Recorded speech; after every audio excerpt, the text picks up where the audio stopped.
3 months. That's how long Zara and Dae-sung had been back in New York. 3 months of peace, of building their life together, of falling deeper in love. 3 months of pretending the danger was over. But Ryan Kang wasn't done. And neither was his father. While Zara was discovering a secret that would change everything, 2 pink lines on a test that made her heart stop, Ryan was making a deal with people even more dangerous than his uncle. A deal that would put Dae-sung in a position he'd never been in before, completely vulnerable. And when the most powerful man in 3 countries falls, his pregnant wife becomes his only hope for survival. Welcome to part 4, where Zara stops being protected and becomes the protector. If you haven't watched parts 1, 2, and 3, the links are in the description. Go binge them now because this is the culmination of everything.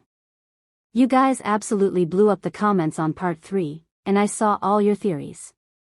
Some of you were right, some of you are about to be shocked. Before we jump in, smash that like button, subscribe if you haven't already, and turn on notifications because this part is going to be intense. Now let's get into it. The pregnancy test sat on the bathroom counter, mocking her with its certainty. Pregnant. Zara had suspected for 2 weeks, the fatigue, the nausea, the way her body felt different. But seeing the confirmation made it terrifyingly real. She was carrying Dae-sung's child. A child who would be born into a world of violence and danger. A child who would have a target on their back from birth. A child who deserved better than a mafia boss for a father and a woman still learning to navigate darkness for a mother. And yet, her hand went to her still flat stomach, and she felt something fierce and protective surge through her. This baby was theirs.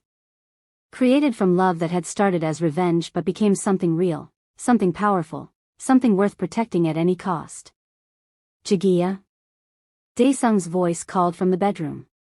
You've been in there for 20 minutes. Are you okay? Zara looked at herself in the mirror. 3 months ago, she'd been a woman scorned, broken, traded away like property. Now she was Mrs. Kang, wife to one of the most powerful men alive, trained in combat and weaponry, confident in ways she'd never been with Ryan. And now, she was going to be a mother. I'm fine, she called back, grabbing the test and taking a deep breath. Actually, I need to tell you something.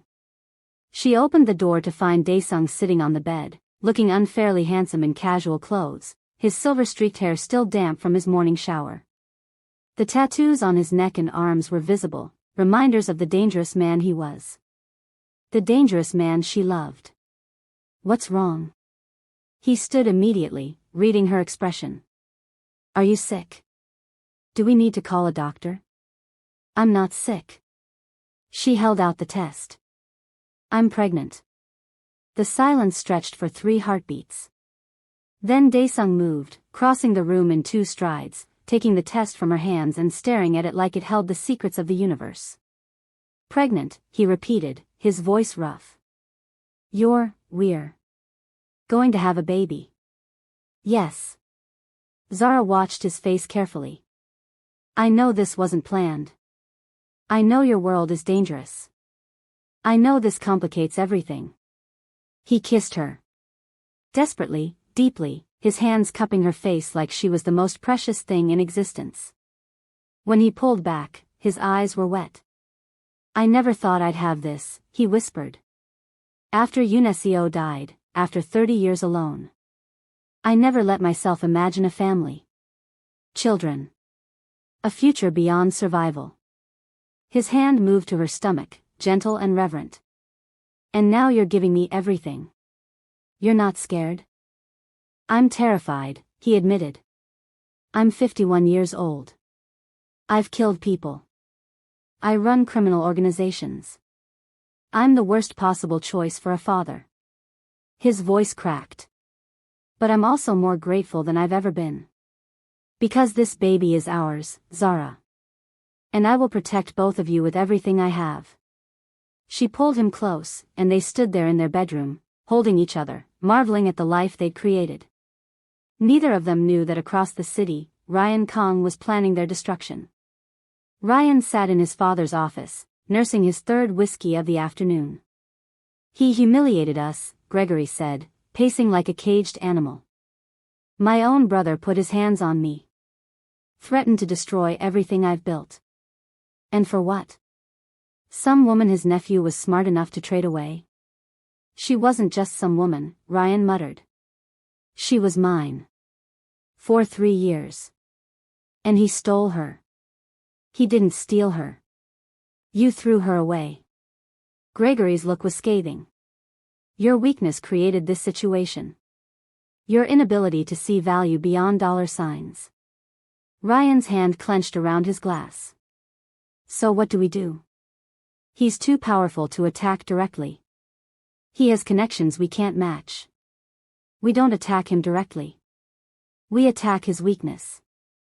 Gregory pulled out his phone, showing Ryan a photo. He has a wife he loves. A woman with a business, a routine, vulnerabilities. If we take her, he'll do anything to get her back. Including walking into a trap. Ryan looked at the photo of Zara leaving her office, and something twisted in his chest. He'd lost her. Watching her at that gala, seeing how she looked at Dae-sung with genuine love while she'd only ever looked at Ryan with obligation, it had broken something in him. But broken things could be dangerous. What kind of trap? I have contacts. People who've wanted to take Dae-sung down for years but couldn't find an opening. Gregory smiled coldly.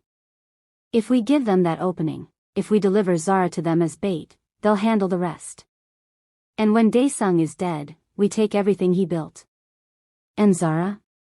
Collateral damage. Gregory poured himself whiskey. You'll move on. Find someone more appropriate. Someone who knows her place. Ryan should have felt something, guilt, hesitation, anything. But 3 months of festering resentment had poisoned whatever he'd felt for Zara. When? He asked.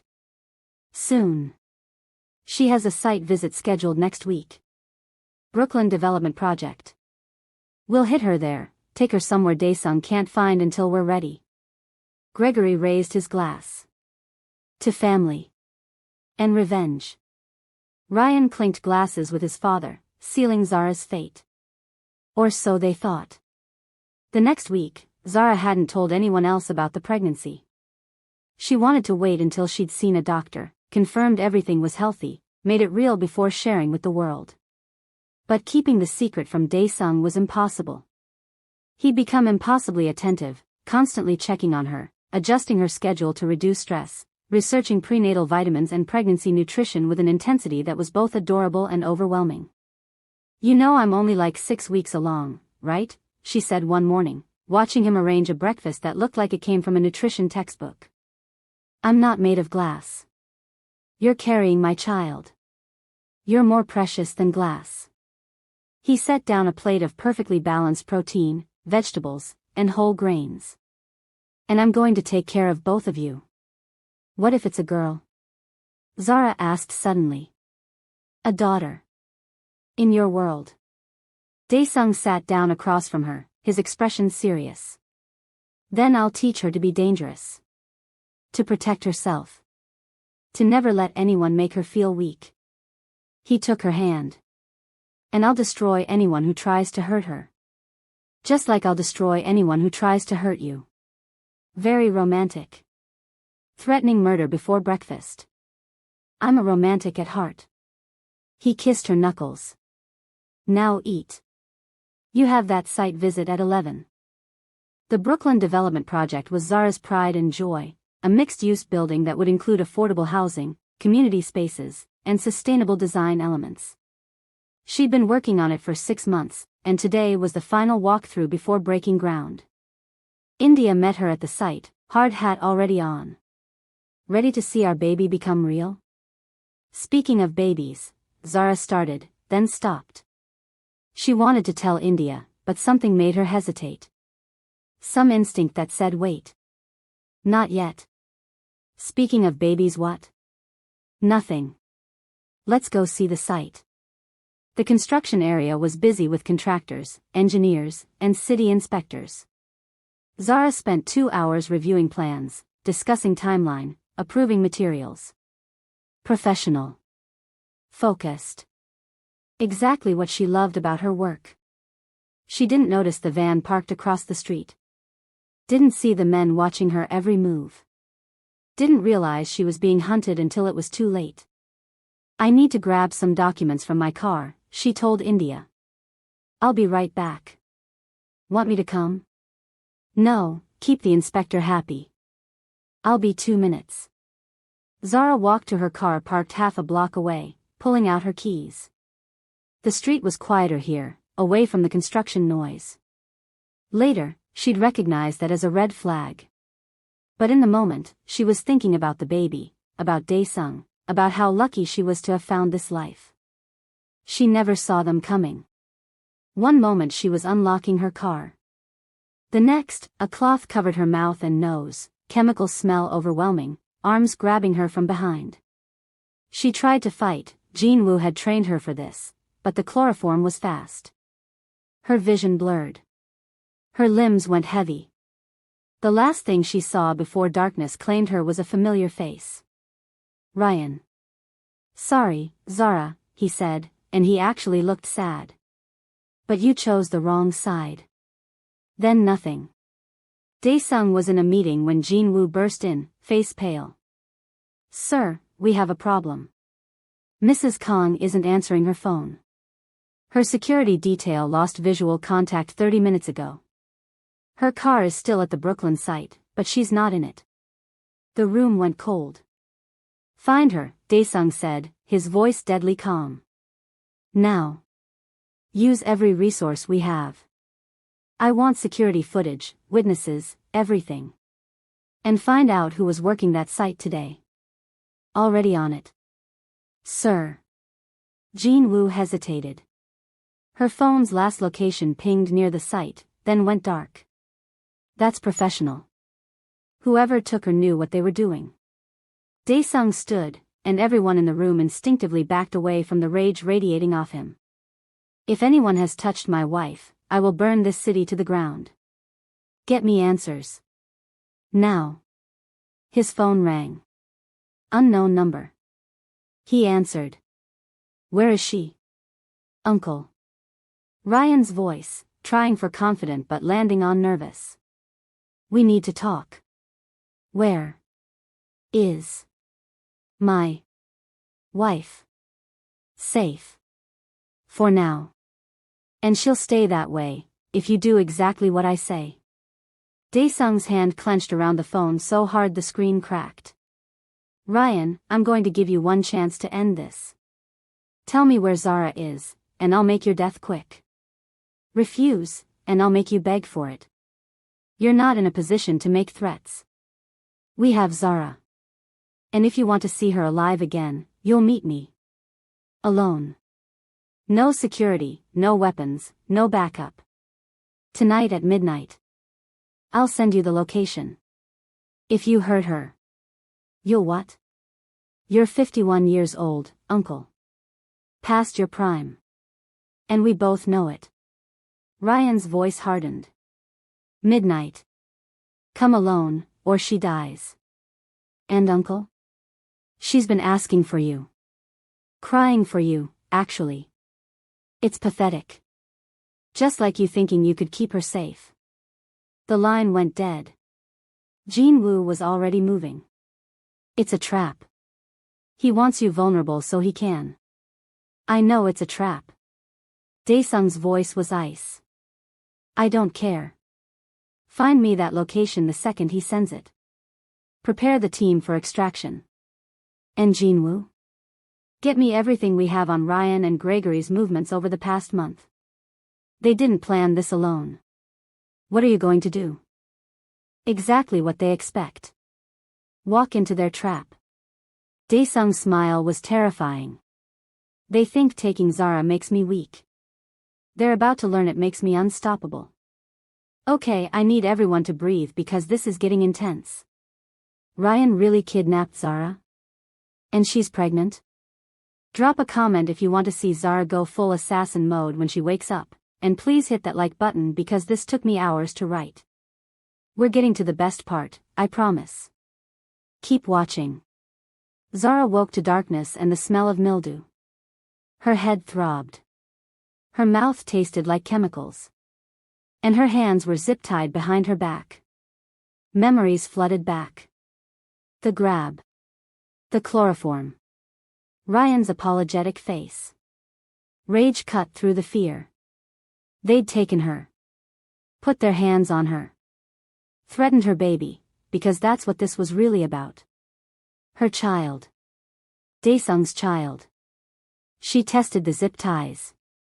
Tight, but she'd practiced this. Jin-woo had shown her how to break them if she had the right angle. The room was small, concrete, windowless. Abandoned warehouse, probably. Classic kidnapping location. She was alone for now, but voices echoed from somewhere nearby. Zara took stock. They'd taken her phone, her keys. But they'd missed the small knife Jin-woo had given her, tucked into the custom sheath sewn into her jacket lining. Amateurs. She maneuvered until she could reach it, awkward with her hands bound, but doable. The blade cut through the zip ties in 30 seconds. Free. Zara stood slowly, testing her balance. Still dizzy from the chloroform, but functional. She moved to the door, pressed her ear against it. Said midnight. He'll come, Gregory. He's stupid for her. Ryan's voice. And his father's reply, of course he'll come. Love makes people predictable. When he arrives, our contacts will handle him. The Zhao triad has wanted Dae-sung dead for years. Zara's blood ran cold. Zhao triad. She remembered Dae-sung mentioning them, a Chinese organization that had tried to move into his territory. The ones he'd fought off, whose members he'd killed. They'd come for revenge. And Ryan and Gregory had gift-wrapped Dae-sung for them. What about Zara? Ryan asked. She's leverage now. Corpse later. Does it matter? Zara pressed her hand to her stomach. Like hell she was dying here. Like hell she was letting them use her to kill Dae-sung. She checked the small room. Concrete walls, metal door, air vent too small to crawl through. One way out, through the door and past however many men they had guarding her. Good thing Jin-woo had made her dangerous. Zara positioned herself beside the door, knife ready. Then she started screaming. Help. Please. Somebody help me. Footsteps approached. The door opened. A large man stepped in, gun in hand but lowered. Shut up or I'll. Zara moved. Knee to his groin, exactly like Jin-woo taught her. As he doubled over, she grabbed his gun hand, twisted until he dropped the weapon, then brought her knife to his throat. How many others? She hissed. F4. Plus the Kangs. Where's my husband being led? Loading dock. East side. Midnight. Zara hit him with the butt of his own gun, and he crumpled. She grabbed the weapon, familiar weight, Jin-woo had trained her on this exact model, and checked the magazine. Full. She stepped into the hallway. Abandoned warehouse confirmed.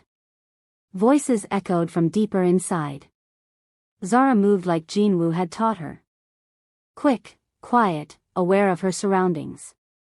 She took out the second guard with surprise and precision, the third with a bullet to the leg when he reached for his radio.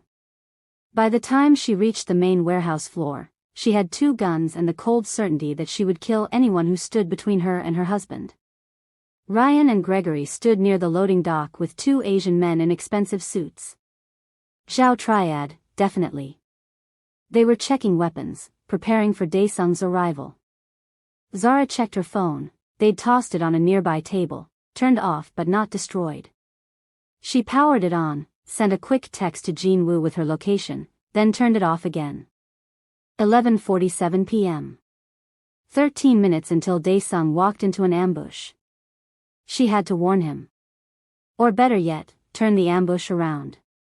Zara climbed to the catwalk overhead, positioning herself with a clear view of the loading dock. The warehouse was dark except for spotlights near the entrance. They'd planned to illuminate Dae-sung, make him an easy target. Instead, they'd made themselves targets. At 11:58, headlights appeared outside.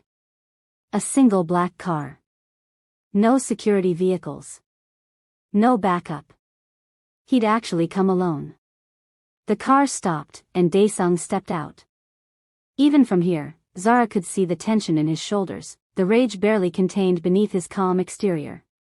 He walked toward the loading dock, hands visible and empty. "Ryan," he called. "I'm here. Let Zara go." Ryan stepped into the light, and Zara saw his face, conflicted, guilty, but committed to this path. "You came alone. Good. Maybe you're not completely stupid. Where is my wife?" "She's fine. Scared, but fine." Ryan gestured, and one of the Zhao men brought out a phone, showing video of the room where Zara had been held. Empty now, but Dae-sung wouldn't know that. "Let me see her. In person." "That's not how this works, uncle. See, you have something we want. Your empire. Your connections. Your territory. And we're going to take it. By killing me?" Dae-sung's voice was calm. "You think the organization will just accept that? Jin Woo will hunt you down. Madam Choi will disavow you. You'll be dead within a week. We'll take our chances." Gregory stepped into view. "You should have stayed gone, brother. Should have kept your revenge fantasies in Korea. But you came back, flaunted your happiness, humiliated us. Now you pay." The Zhao triad members raised their weapons. And Zara fired. Her first shot took out the spotlight, plunging the area into darkness. Her second and third shots hit the Zhao men, not kill shots. Jin Woo would be proud, but enough to disarm them. Chaos erupted. Dae-sung moved fast, 25 years of combat experience taking over. He disarmed the first Zhao member, using the man's body as a shield against return fire. Zara provided cover, her shots precise, keeping Gregory and Ryan pinned. "Zara?" Dae-sung's voice, shocked and relieved. "Little busy, husband. Duck." He dropped as she fired over his head, taking out another threat. Then headlights flooded the warehouse. Multiple vehicles. Jin Woo had gotten her message. Doors slammed. Footsteps. Voices shouting in Korean. Jin Woo's team poured in, professional and deadly, securing the warehouse in under 2 minutes. The Zhao triad members were disarmed and restrained. Gregory and Ryan tried to run but were caught immediately. And Zara climbed down from the catwalk, slightly dizzy, definitely nauseous, but alive. Dae-sung caught her before her knees could buckle. "You escaped," he said, checking her over frantically. "You took out guards. You saved me. You came alone into a trap for me. Of course I saved you. Are you hurt?" "The baby. We're fine. Both of us." She kissed him. "But we're having words later about you walking into ambushes without backup," says the woman who took on 4 armed guards while pregnant. "I had surprise and Jin Woo's training." He laughed, slightly manic with relief. "You're magnificent. Terrifying. I love you so much." "Love you too. Now can we handle the family drama? I'm tired and nauseous and I really want to go home." Jin Woo approached, professional as always. "Sir, ma'am. The Zhao members are secured. Mr. Gregory Kong and Mr. Ryan Kong are available for questioning." Dae-sung's expression went cold. He kissed Zara's forehead, settled her in a chair one of his men brought over, then approached where Gregory and Ryan were being held at gunpoint. "You kidnapped my pregnant wife," Dae-sung said conversationally. "Drugged her. Threatened to kill her. Used her as bait to murder me. I'm trying to decide appropriate consequences." Ryan had gone white. "Pregnant? Did I stutter? My wife is carrying my child. The child you put in danger. The wife you had your hands on." Dae-sung's voice dropped. "I should kill you both right now. It would be justified. Satisfying. And no one would question it. Dae-sung, please, Gregory started. Shut up. You don't get to speak. Dae-sung looked at Jinwoo. The Zhao triad. They were after my territory? Yes, sir. They saw this as an opportunity to eliminate you and expand into your operations. Turn them over to Madame Choi. Let her handle it the old way. They broke the treaty by working with outsiders. He turned back to his brother and nephew. As for you two. Dae-sung crouched down to their level. I could kill you. I want to. But my wife is pregnant, and I don't want my child's first memory of their father to be murder. His smile was cold. So instead, I'm going to destroy you financially. Socially. Professionally. By this time tomorrow, Kong Industries will be bankrupt. Your investors will abandon you. Your assets will be frozen. And everyone in our world will know you collaborated with the Zhao triad against family. You can't, Gregory protested. I can. I will. And there's nothing you can do about it. Dae-sung stood. You're dead to me. Both of you. If I see you again, if you come near my wife or child again, I won't be merciful. Understand? Both men nodded, defeated. Get them out of my sight. Jinwoo's men hauled Gregory and Ryan away. Dae-sung returned to Zara, kneeling before her chair. Are you sure you're okay? We should get you to a hospital. I'm fine. Promise. She took his face in her hands. But I'm also done with being protected like I'm helpless. Tonight proved I can handle myself. Tonight proved you're a badass who scares me almost as much as I love you. He kissed her palms. But you also took unnecessary risks. To save you.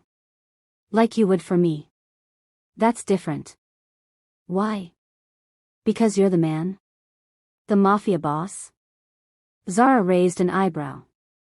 We're partners, Daniel. Equals. You protect me, I protect you. That's how this works. He stared at her, then laughed. You're right. You're absolutely right. Partners. Good. Now take me home. Your baby is hungry and your wife wants a bath. Anything you want, Jagiya. Anything you want. 3 days later, Zara sat in a doctor's office, Dae-sung holding her hand with barely concealed anxiety. Everything looks perfect, the doctor said, smiling at the ultrasound screen. 6 weeks, healthy heartbeat, right on track. Congratulations. Dae-sung stared at the screen, at the tiny flickering heartbeat, and Zara saw tears on his face. That's our baby, he whispered. That's our baby, she confirmed. He kissed her, soft and reverent, and Zara felt her heart overflow. They'd started as enemies of a sort, her seeking revenge, him seeking redemption. They'd become partners in darkness. And now they were becoming a family. When can we tell people? Dae-sung asked. I want to wait until 12 weeks. Make sure everything stays healthy. Whatever you want. But Jagiya? I need to tell Jinwoo. Security reasons. And Madame Choi will never forgive me if she hears it from someone else. Zara laughed. Fine. Jinwoo and Madame Choi. But no one else. That evening, they had Jinwoo and Madame Choi to the penthouse for dinner. You called us both here, Madame Choi observed. This is either very good news or very bad news. Good news, Zara said, smiling. We're having a baby. The silence lasted 3 seconds. Then Madame Choi burst into tears, pulled Zara into a hug, and started talking rapid Korean about babies and blessings and joy. Jinwoo actually smiled, full smile, not his usual professional half smile, and bowed deeply to both of them. Congratulations, sir. Ma'am. I'll adjust security protocols immediately. You're not turning my pregnancy into a military operation, Zara protested. I absolutely am, Jinwoo said. With respect, ma'am, you're carrying the heir to one of the most powerful organizations in 3 countries. That requires protection. He's right, Dae-sung said. But we'll be reasonable about it. Reasonable meaning I still get to work and live my life. Reasonable meaning yes, with appropriate security. They argued about it over dinner, but it was playful, warm. Madame Choi kept touching Zara's stomach, already talking about knitting baby clothes. Jean Woo discussed security measures with Dae-sung while pretending not to be excited. It felt like family. After they left, Zara and Dae-sung stood at their penthouse window, watching the city lights. Ryan and Gregory? Zara asked. What happened to them? Kong Industries filed for bankruptcy this morning. All their assets were seized to pay debts. Investors pulled out. The board voted them both out. Dae-sung's voice was satisfied. They're ruined. Financially, socially, professionally. And the Zhao triad? Madame Choi handled them. Let's just say they won't be a problem again. Should I ask? Probably not. And we're safe? We're safe. He turned her to face him. I know there will always be some danger in my world. But I promise you, I will do everything in my power to give our child a good life. A safe life. A life full of love. Our child is lucky, Zara said softly. To have you as a father. I'm the lucky one. You gave me everything I thought I'd lost, love, family, hope. You saved my life in more ways than one. He knelt, pressing his lips to her stomach. Both of you. 3 months ago, Zara had been broken, betrayed, lost. Now she was found. Powerful. Loved. And about to become a mother. Ryan had traded her for money. His biggest mistake. Because Dae-sung had claimed her for love. And built her an empire. 6 weeks passed in peaceful domesticity. Zara's business thrived, her pregnancy progressed healthily, and Dae-sung transformed into the most attentive husband imaginable. He read pregnancy books obsessively, renovated one of the penthouse bedrooms into a nursery, and banned anything even remotely stressful from Zara's life. It was perfect. Too perfect.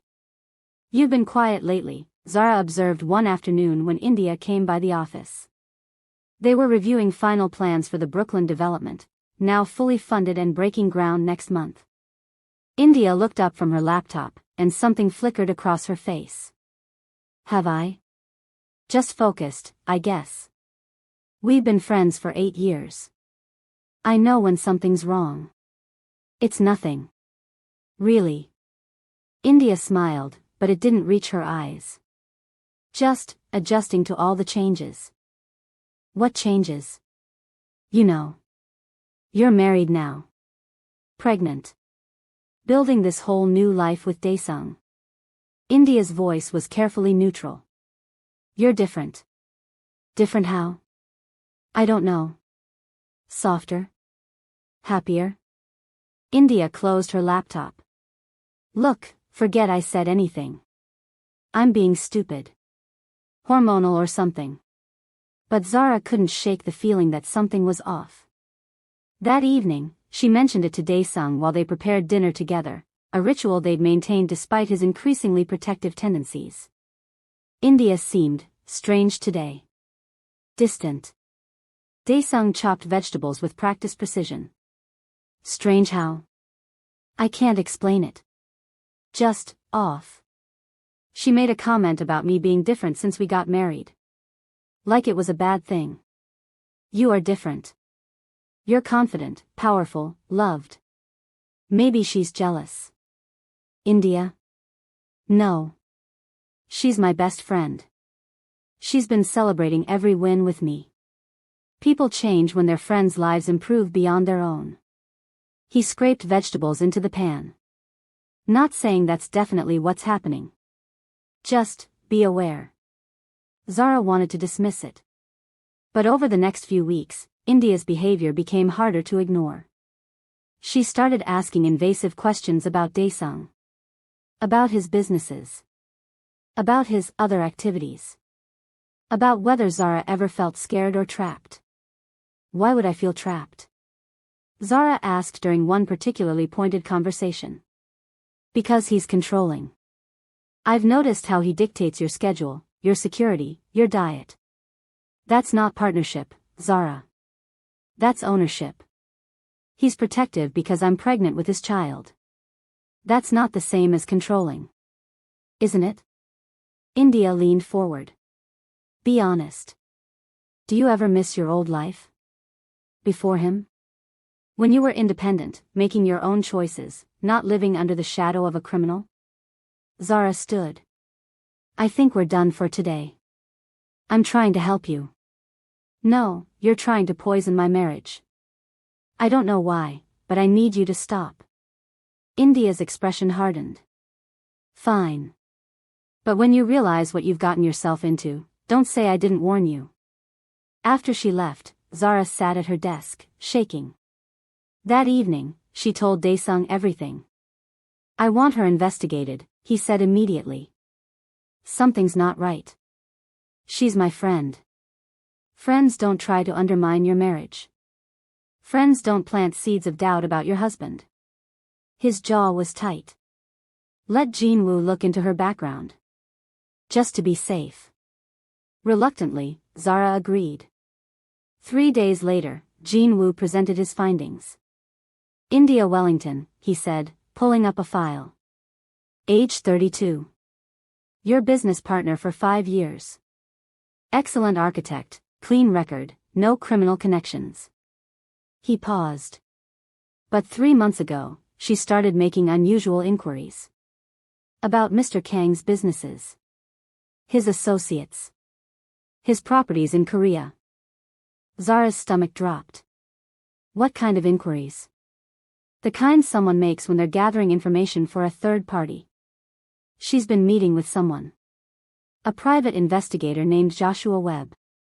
He specializes in corporate espionage and exposés. Exposés? Dae-sung's voice went cold. She's planning to expose me? Possibly. Or she's gathering leverage. Either way, she's been surveilling both of you. Your routines, your security, your private conversations. Jin-woo pulled up photos, India outside their building, outside Zara's doctor's office, outside the penthouse late at night. This is stalking, Mrs. Kang. Professional stalking. Zara felt sick. Why would she do this? May I speak freely? Jin-woo asked. Always. I think she's in love with you. And she resents Mr. Kang for taking you away from her. The words hung in the air. That's ridiculous, Zara said. But even as she spoke, memories surfaced. India's intensity about her friendship with Zara. Her anger when Zara started dating Ryan. Her barely concealed joy when that relationship ended. Her coldness toward Dae-sung from the beginning. It would explain the behavior, Dae-sung said carefully. The possessiveness. The attempts to drive a wedge between us. What do I do? Confront her. With security present. Find out what she wants, what she's planning. Dae-sung took her hand. And if necessary, end the partnership. I know she's your friend, Wellington Jajia Wellington. But she's also a threat. The next day, Zara called India to the office. Jin-woo and 2 security personnel waited in the adjacent room, ready to intervene if necessary. India arrived looking defensive. This feels like an ambush. Sit down, India. Zara. Sit. Down. India sat. Zara laid out the photos Jin-woo had compiled. India outside the penthouse. India photographing Zara and Dae-sung. India meeting with the private investigator. Explain this. India's face went pale, then red. You had me investigated? You've been stalking me.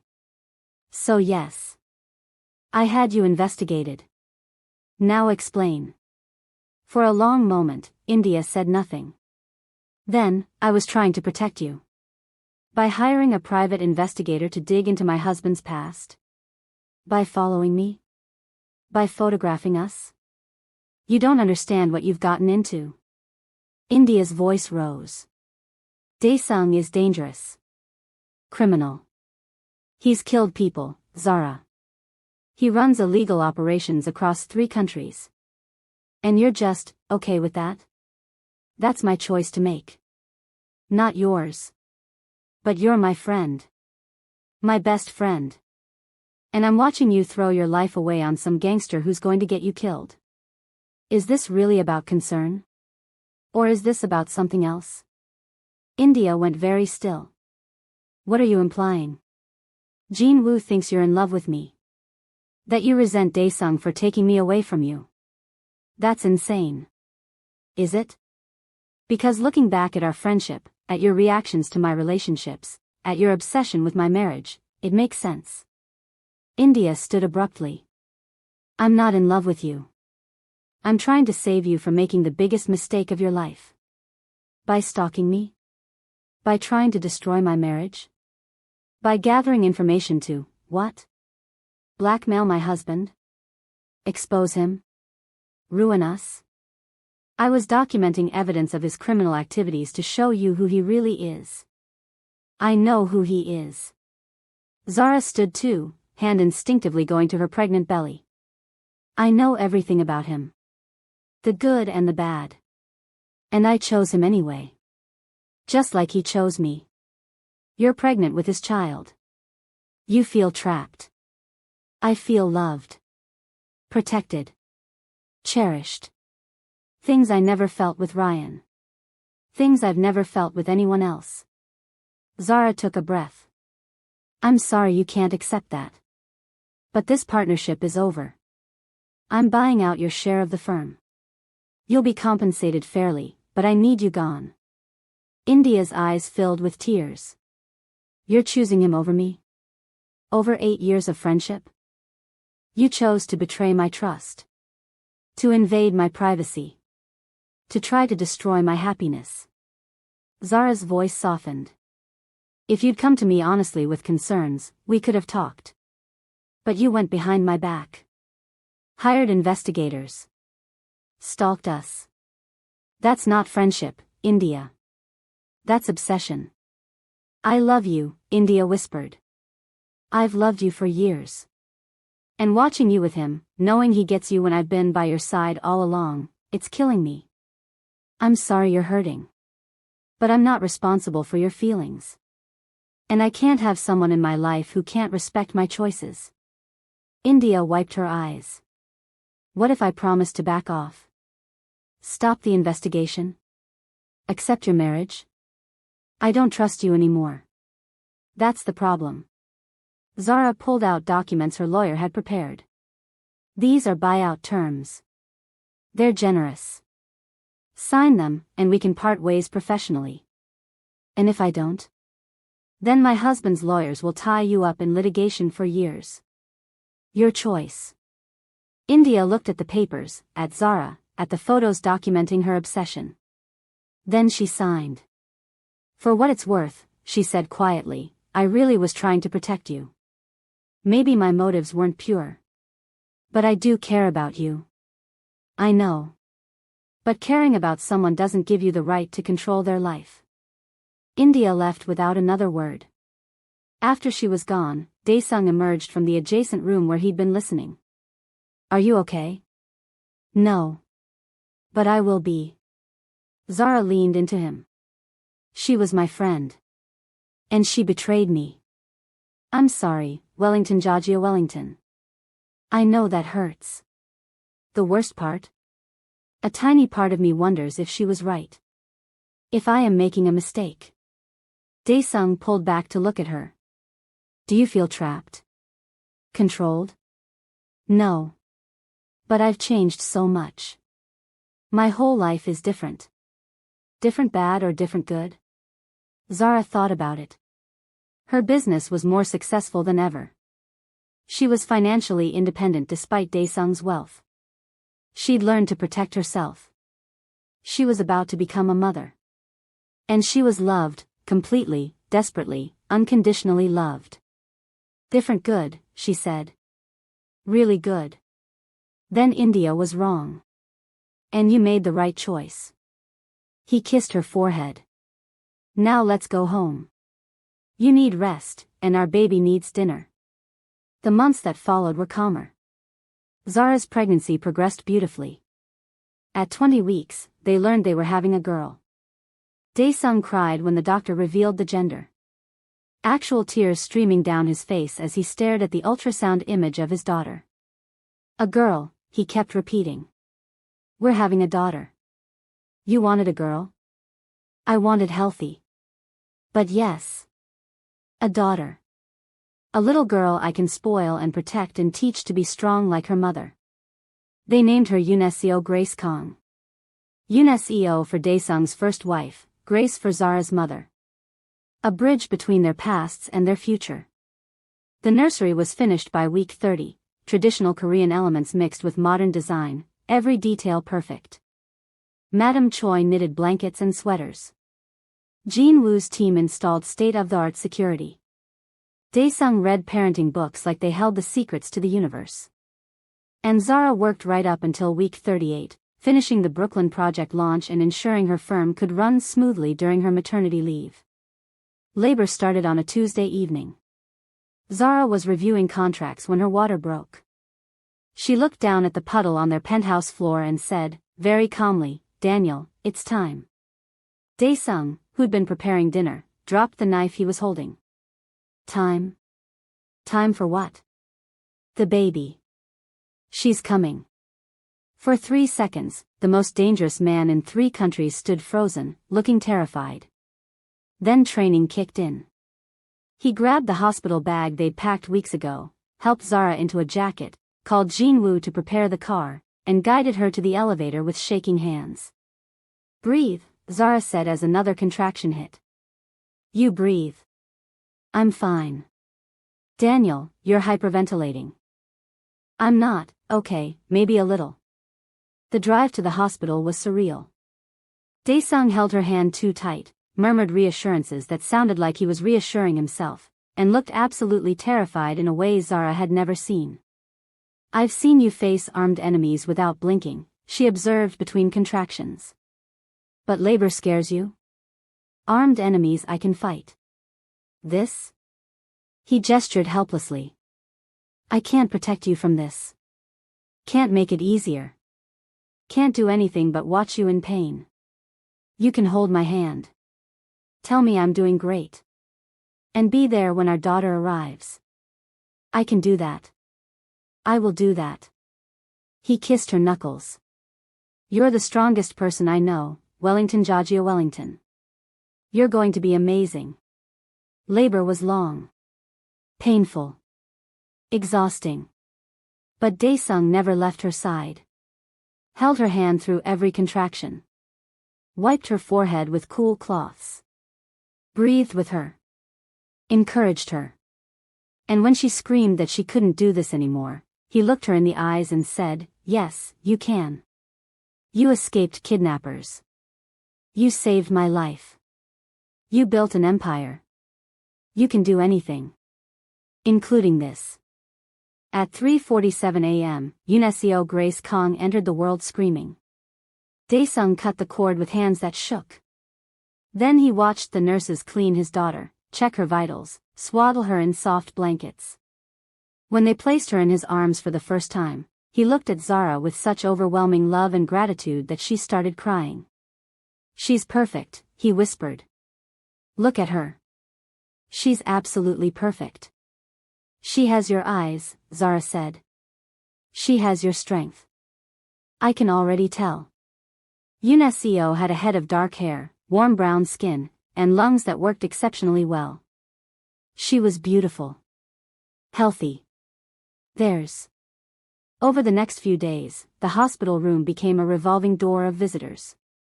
Madame Choi brought traditional Korean gifts and blessed the baby.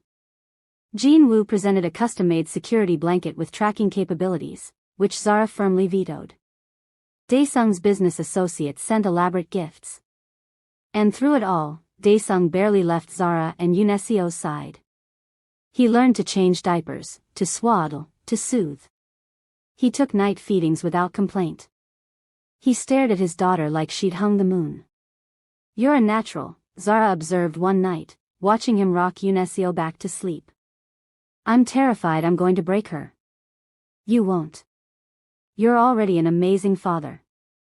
I want to be. I want to give her everything. Safety, love, opportunity." He looked at Zara. "I want to give her the childhood I never had. The security. The stability. We will. Together." 6 weeks later, they held a traditional Korean celebration for Unio's birth. The penthouse was filled with family, the family they'd chosen. Madam Choi. Jin Woo. Dae-sung's trusted associates. People who'd become their support system. There was Korean food, traditional blessings, gifts for the baby. And through it all, Dae-sung held his daughter like she was the most precious thing in existence. Because she was. That evening, after everyone had left and Unio was asleep in her nursery, Zara and Dae-sung stood at their penthouse window watching the city lights. "A year ago, I was planning a wedding to Ryan," Zara said softly. "Thinking that was my future. My happiness. And now? Now I know what real happiness looks like. A husband who sees me. A daughter who's perfect. A life I built on my own terms." She turned to him. "Thank you. For seeing me when I was invisible. For loving me when I was broken. For building this with me. Thank you for taking a chance on a dangerous old man with more baggage than sense." He kissed her softly. "For saving my life in more ways than one. For giving me a family I never thought I'd have. We saved each other. We did." In her nursery, Unio made a soft sound. Not crying, just existing. Breathing. Being. They went to check on her together, standing over the crib watching their daughter sleep. "She's going to ask questions someday," Zara said. "About your work. Your past. The danger. And we'll answer honestly. Age appropriately, but honestly." Dae-sung stroked Unio's soft hair. "I want her to know all of me. The good and the bad. And to make her own choices about what kind of person she wants to be. What if she wants nothing to do with your world? Then I'll support that. Hell, I'll celebrate it. I want her to have choices I never had. Freedom I never had." He looked at Zara. "That's what you've given me. The belief that there's more to life than survival and power. That love and family matter more than empires. You've given me that too. Strength I didn't know I had. Courage to be exactly who I am." They stood there, two people who'd found each other in darkness and built something beautiful in the light. The phone rang. Dae-sung's business line. He ignored it. It rang again. "You should get that," Zara said. "It can wait. My family is more important." The words settled warm in Zara's chest. Family. That's what they were now. Not a revenge plot. Not a marriage of convenience. Not a mafia boss and his trophy wife. A family. Imperfect, unconventional, built on ashes and second chances. But theirs. And absolutely perfect. And that's it. That's the ending. Can we just take a moment to appreciate this journey? From Zara being traded like property, to marrying the mafia uncle for revenge, to falling in real love, to becoming a mother, to living her absolute best life. This is the happy ending we all deserved. Listen, I am so emotional right now because this story has been everything. 4 parts. Thousands of words. And you guys showed up for every single one. The comments, the likes, the theories, the love, thank you. If you enjoyed this series, if Zara and Dae-sung's love story touched your heart, if you're happy they got their happily ever after, please hit that like button one last time. Let's get this finale to 20,000 views. Subscribe if you haven't already because I have more stories coming that are just as addictive, just as dramatic, and just as romantic. Comment below, what was your favorite moment from this entire series? The gala confrontation? Zara saving Desang? The pregnancy reveal? Or the birth? I want to know. Thank you so much for going on this journey with Zara and Dae-sung. This has been incredible. I love you all, and I'll see you in the next story. Bye.